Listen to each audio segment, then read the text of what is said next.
Hi, my name is Shauna and welcome to Wonder.wander.homeschool. I am a little bit more prepared out here today to go over what we chose for our summer supplements. This summer so far we did a little bit of it in about halfway through May and a little bit of June. We did do some summer supplements. Because of the loss in the family, we did take a break for about 2 weeks, so we're just going to try to pick up, and I'll let you know kind of what we did do, what we didn't do, and maybe hopefully what we're going to continue to do for the rest of this summer. I know we're about halfway through, and then we're going to be starting school soon. So whenever I do summer supplements, it's basically to keep them enriched over the summer and working on their skills. Maybe if there is, for math especially, if they were having a hard time with a subject or a concept, we would use that time to work on that and practice that. So let's get going. All right. Okay, first off, for my kindergartner, I decided to go with just a highlights first grade fun workbook. It just has a lot of little review. It's nothing too serious. I just want to keep it fun and light for him. Since he's just been working on reading, he's been doing reading.com as well, which has been really helpful. So it just is a lot of tracing, little brain teaser activities and games, puzzles. We have, as you can see, not gone too far. I had him doing like one of these and trying to do one of each of the different colors. We did not get very far into it. He has been very consistent with the reading.com and he's been loving that. That's been really helping him solidify all of his skills. So we may go back to this, we may not. This is more just something extra that we will probably use in the rest of the school year. Okay, we also had this near the end of the school year because he did finish his All About Reading pretty quickly. So we did this just to kind of put some more reading in there. So it starts off, it was first grade, but I mean, it worked for kindergarten, having him trace. And then he had him, reading the sounds, sounding it out the words and matching them to their rhymes. It had sometimes where he went through and I just helped him through because he knew how to read these sounds. So that was pretty easy. As I got a little bit more, he just sounded them out, which was great. And I would help him just to focus. That was the hardest part. It was just a lot of copy work for him at his age. When it came to this part, I did have him do the reading, but then I would help him a little bit more just because it was a lot for his attention span at his age. So that's something just to kind of help him with comprehension. I really did like the comprehension on these ones much better, where I would just kind of read it. He would kind of read it with me. So it just depends on how much time we really had in the day. Since it is summer, I didn't want it to be stressful.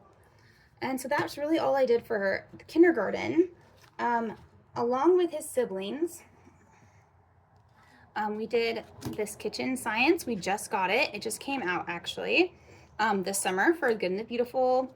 It goes pre-K to second grade. But I will say my fourth grader, incoming fifth grader, absolutely has loved it so far.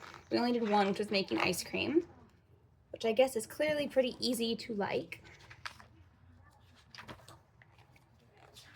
But I do like the way that they brought up the lessons. They would have it be, the supplies would be right here. They would introduce it. You literally can just read what they wrote. It tells you which through to the children and what questions to ask. And they casually bring up the different vocabulary words. So it talks about like these three: liquid, solid, and gas. And then it shows, like, it even tells you in bold what to do. And then for the experiment, or kind of experiment. And then it has all the step-by-step guides for making ice cream. And they loved it. We did not use a towel. Well, we did use a towel. We used a big towel. We didn't wrap it like this. And if I would suggest doing one for each kid. We only did one packet just because it was late in the day. So this is something we will definitely be coming back to whenever they want to make their own sweet treat and we don't have ice cream on hand. Next is about physical change. They're going to make some soap. melt down some soap bars and put a toy in there. They're learning about steam and how the water changes, how the liquid changes to a solid. Let's see, this one has like, how did it change with the water? It's like you put the dye in and it changes. And then right here, it's what changed when you tore the piece of paper? What changed when you had cereal and you poured milk in it? It got soggy. And so then they have an experiment. After they do that kind of lesson where it kind of associates them, or it orients them to it, they would have the actual experiment that puts it to work and applies the concepts they learned. So we're looking forward to doing that one soon. Probably not during this heat wave that we're having right now. So. But yeah, so beautiful pictures as always for Good and the Beautiful, and a lot of fun, good activities, especially for summer to keep science easy. Now, next what I have is, this is something actually my second grader, now going into third grade, did work on near the end of the school year. Explode the code. It's very simple. It just, I've ripped out some of them as she did them, but it just has parts of the word and then they write it. It's supposed to help with spelling and reading, and it did. I did find that it really did help a lot. So she's been pretty independent on this, and I think this has helped her slow down enough to really get these sounds and putting words together and help spelling a little bit more on her own. We tried this spelling book I did rip out. It's called Spell Well. Let me see if I can get the top of it. So Spell Well right here. And this is level A. She'd have a list and then she'd copy it. Throughout the school year I was doing that. Then there were some activities afterwards that she would do, which would apply the words.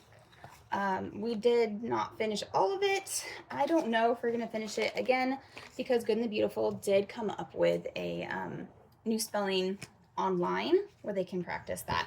And I think I will have her work with that and see how that works. If not, we'll go back to that. But I think I will keep with Explode the Code in the fall. And then for the summer, she's having a really hard time, like I said in my last video, with the multiple digit subtraction and then counting down. So we just really started working on that.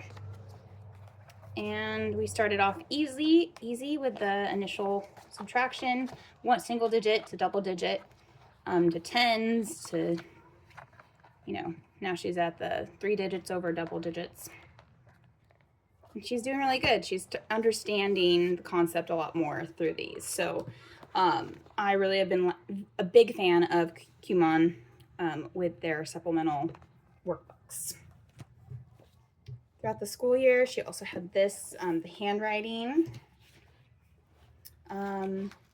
which her handwriting for level 2, I didn't really have her work on it this summer.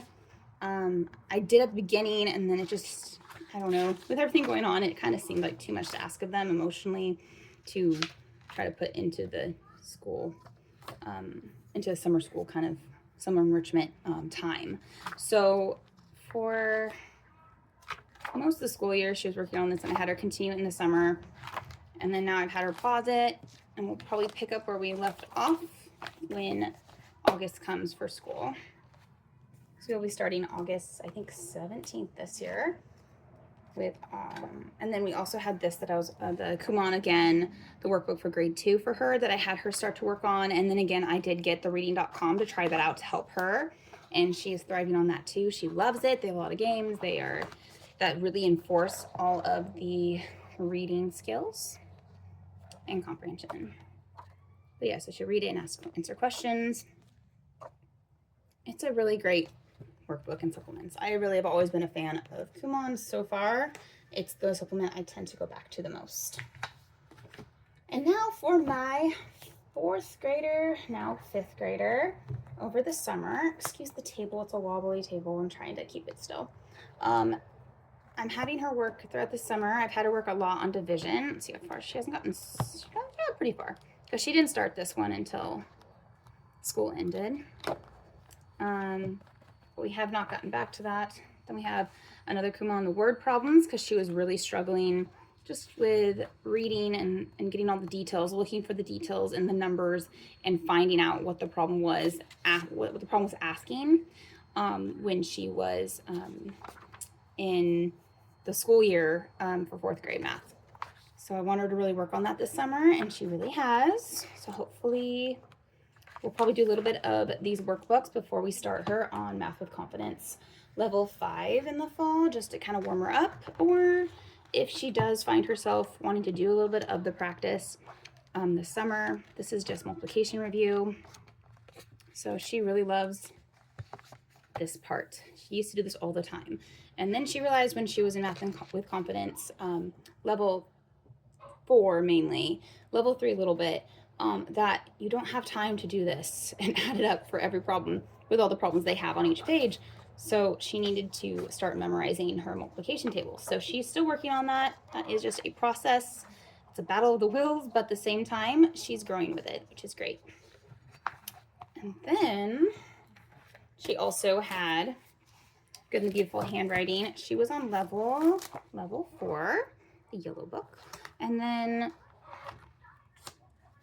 she got pretty far during the school year. Like I said, they really love the colors and the ability to draw and add to the pictures that they ask for. They do actually every once in a while, they have them write in print just to kind of review that, which is nice. And then she still has a little bit left that we will finish before I'll probably have her finish this one over the summer. And then along with that, she was working, and I'm going to pause it. I'm working on using a stand for the first time so that I'm not bouncing around. Of course, it helps if the table isn't bouncing around. So I apologize for if there's any earthquake-looking movement. There isn't earthquakes here. So for her language arts, I had her working on this. It didn't come out until May, so she had already gone through her language arts for the year, and this was just another support for her 4th grade.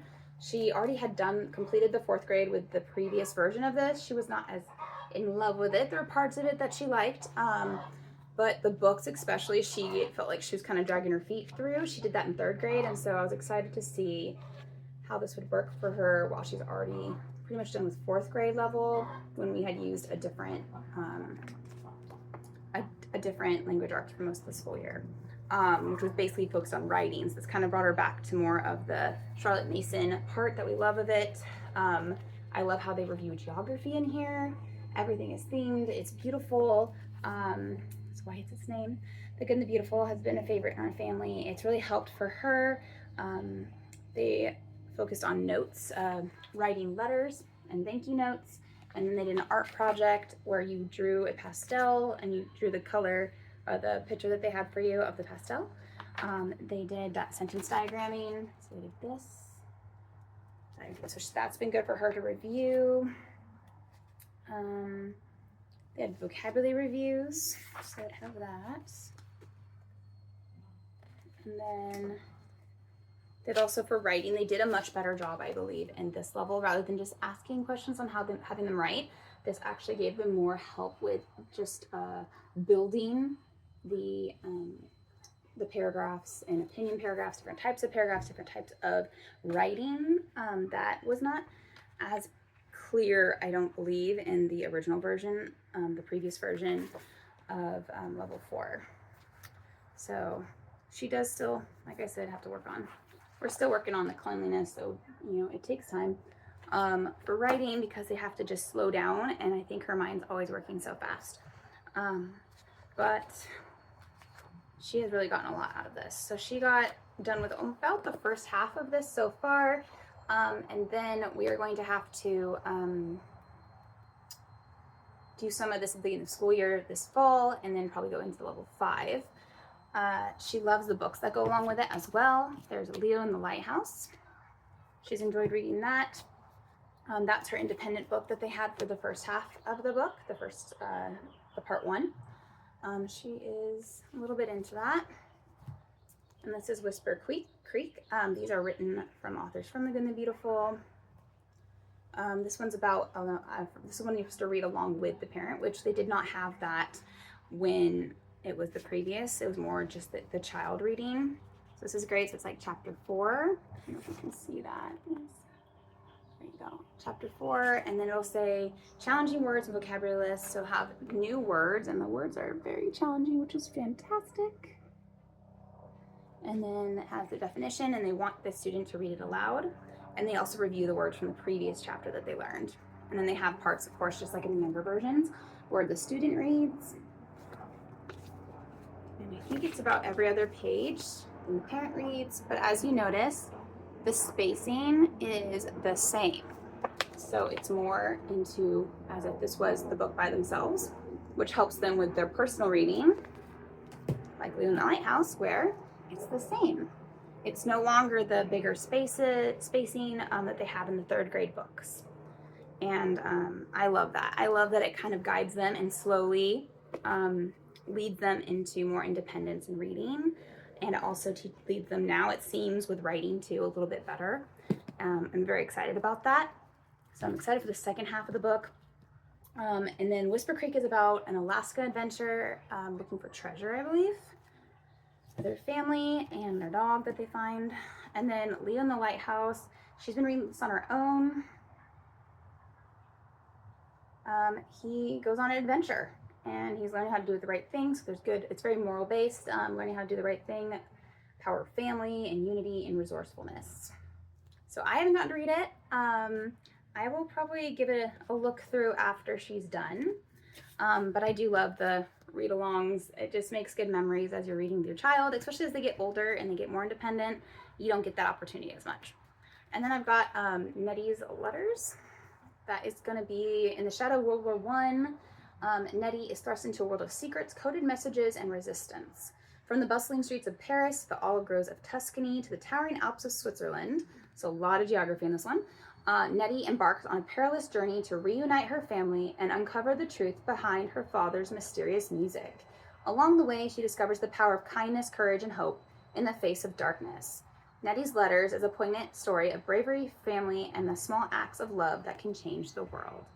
So, and it's written very independent, just like your average, book that the kids would get off the shelf at the store, at the bookstore. So, this gives me confidence that she can go off and I can get her a book and she's not gonna have a problem with it. I mean, her, especially my 4th, now 5th grader, I have no worries about because she does love reading higher level books. But this challenges her, and it also, as a parent, once you see that they're reading this fine, then you don't feel like you're overwhelming them with a bigger book and expecting them to read a independent book like with expectations that aren't realistic. So this is realistic for her more than her sister is not ready for this, but that's why she's going to 3rd grade. She's going to be great with the 3rd grade. That's when her older sister was starting to read a little bit more aggressively. So in 4th grade, she would have been okay with this, but it would have been harder for her to keep her focus on a book like that. The thickness too would have been hard.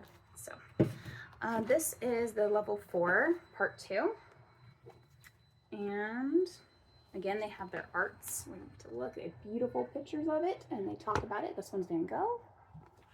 And then they want you to do paragraphs. And they have different prompts for it. They go over sentence diagramming again. They do prepositions and prepositional phrases. They have it where they have skills where they say they want you to find certain things and certain grammar skills in the paragraph that's written. It seems like they're doing a lot more of writing opportunities. This one is them doing mini models. So working on topic sentences. So sometimes they'll break it apart where it's just working on topic sentences. It's not asking all of a sudden write me a paragraph when they've only, or write me an essay when they've only really worked on a couple paragraphs here and there of like, what do you like? Which when in the younger grades, sometimes it comes off that way. Like this one for literature, they read a chapter of Nettie's Letters and it asks them to put first, second, also, in addition, other thing, use transitional words.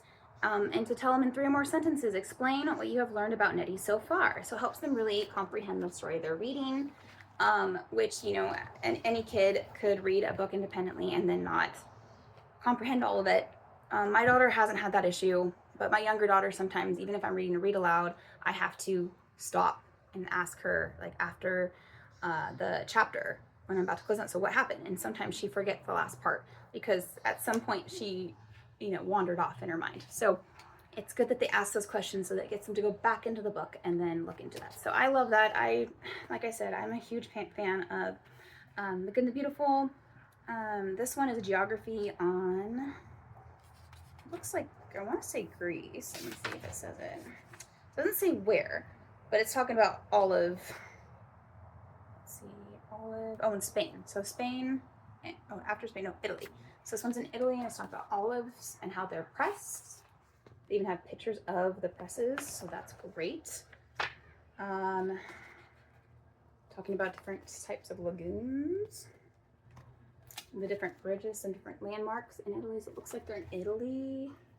Venice they're studying, and Italian violins is the art part of that section. So it looks like it's not just random, which is nice too. So I'm looking forward to seeing her work through this. Later on near the end, they start going through the Renaissance, and this is 4th grade. See, rising, oh, that's kind of cool. They do rising and falling of action for a story, beginning, middle, end, and they had this beautiful little picture, kind of like a flower blooming. So that is really helpful. So all of these different skills, I'm very, very pleased. Thank you, The Good and Beautiful, for putting so much heart and so much work into making these so much better. It wasn't bad before, it was really great before, but I feel like this is super supportive for my daughter, and I'm actually really taking a lot of stress off for my middle child who's not as language arts based. So excited about that. That is all we really have done for summer. Like I said, we haven't done all of it, but I'm excited to get in the books for the fall. When they get in, I will do another video, and hopefully it will not be feeling like I live in the South, which I do not. But yeah, this has been really fun to go over, having a little bit more organization of what I'm talking about, and I hope it doesn't overwhelm you. In the summer, we don't ask a lot of them. It seems like a lot. Most of it is just, hey, let's do a little bit here and there. We don't force them to do it every single day. It's more if we're not doing anything that day, especially if they're saying they're bored, or I'll have them say, hey, let's just start the day with this. Get a little bit of your, can you do a little bit of your Good and the Beautiful? Oh, my fourth going to 5th grade, she has started doing the Good and the Beautiful typing. It's another online app that you can get now on their website, and it is incredible. She's loving it. She is doing it without me asking her. She's actually been begging me to sometimes. Sometimes it's because I think it's a computer game of sorts, but it's helping her learn how to type, and it's something that that she is begging me to do. So I love that. I love when curriculums can do something where it makes the kids ask and beg to do it. So, and they're not groaning. You don't have to. It makes our job so much easier. So yeah. So that is kindergarten, 2nd grade, and 4th grade summer supplements that we did. I had another book from The Good and the Beautiful. That was an activity book that was on music appreciation. I was looking forward to doing this summer. I do have it, but I probably will just have to add that into the fall as almost an extra curriculum that we can do if we have time. If we don't have time, usually that's the first to go. My goal is to try to this fall not add a billion different curriculums in, or new styles of curriculums where I'm learning and going back and forth. Some of it will be what I know the kids have been successful with, and then some of it will be there's a couple brand new curriculums I'm excited to look into, and I really hope it's as good as I think it is. I tried to not jump the gun and just go with something new because it's new or because it's something I haven't seen before. One of them actually I think is old, a much older curriculum, or it looks a little older. It's not really shock and awe, but I feel like it should be pretty fun. So I'm really excited to talk about that. So join me for that. Thank you for your time. I hope that this helps you organize your homeschool, helps you feel encouraged and full of hope and joy in this homeschool season of our lives. and helps you figure out what your kids may or may not be interested in and what you may or may not be interested in teaching. So thank you so much. And if you like hearing this, let people know, other homeschool community people, let them know, moms and friends, and have them subscribe. Thanks so much.